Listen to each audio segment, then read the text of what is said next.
Perkenalkan, nama saya Gaza Janan Fadilah dari jurusan Ilmu Kelautan dengan NIM 444525024. Di sini saya akan mempresentasikan mengenai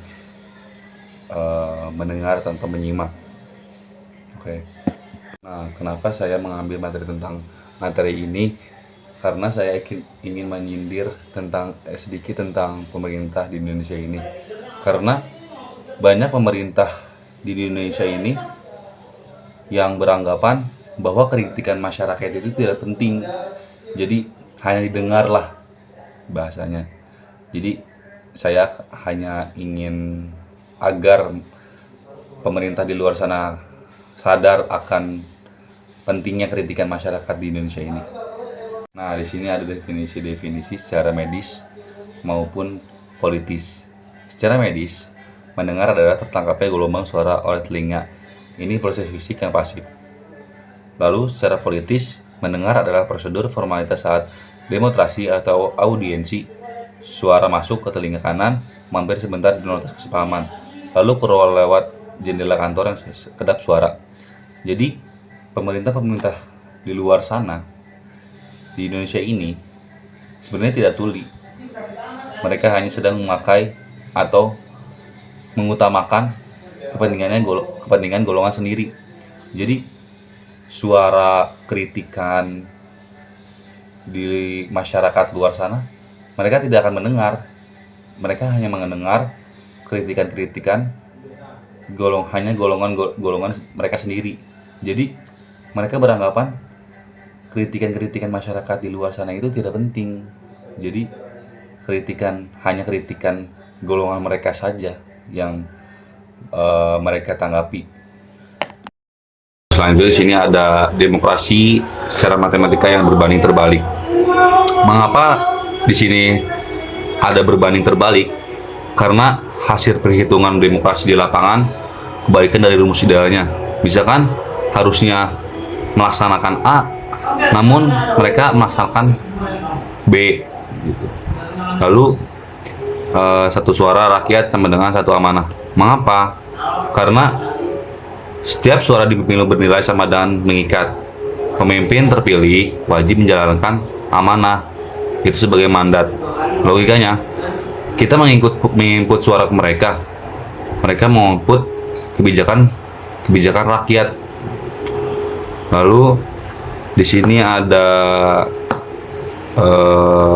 mendengar tanpa menyimak. Maksudnya mendengar tanpa menyimak itu pemerintah sekadar formalitas dengar pendapat, tapi tidak benar-benar mempertimbangkan dan menindaklanjuti. Kayak rakyat hanya dianggap ada saat pemungutan suara. Setelah itu rakyat kembali menjadi statistika yang merepotkan bagi mereka. Nah, selanjutnya ada gejala penyakit budak secara struktural. Yang pertama ada alergi kritik, di mana jikalau masyarakat mengkritik kinerja mereka langsung merasa diserang secara personal jika kebijakan mereka dikritik, di mana kritikan terhadap kerja atau di kebijakan mereka dianggap sebagai serangan terhadap pribadi.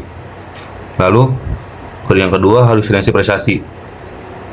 Mereka merasa sudah bekerja keras meski kenyataan di lapangan berkata terbalik. Padahal indikator objektif dan kondisi real menunjukkan minimnya dampak. Lalu seleksi suara. Mereka hanya mendengar suara rakyat yang sudah dikurasi oleh algoritma influencer berbayar.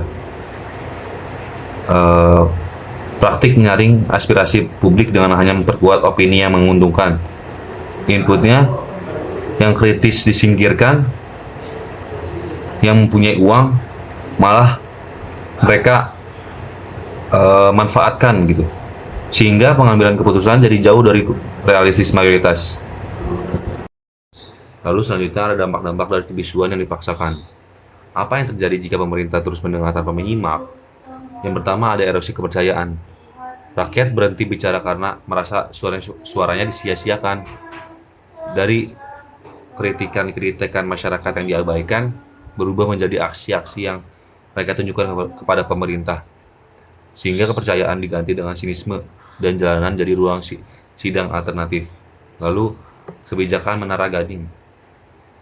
Aturan-aturan yang mereka buat di ruangan rapat ber-AC, tapi yang kepanasan justru rakyat yang di lapangan. Hasilnya, regulasi yang rapi di kertas, tapi timpang dan menyakitkan saat dijalankan. Lalu ada demokrasi kosmetik. Semua prosedur yang dijalankan, ada forum atau serap aspirasi, ada konferensi, terlihat demokrasi dari luar, tapi isinya kosong. Partisipasi jadi sekadar dekorasi.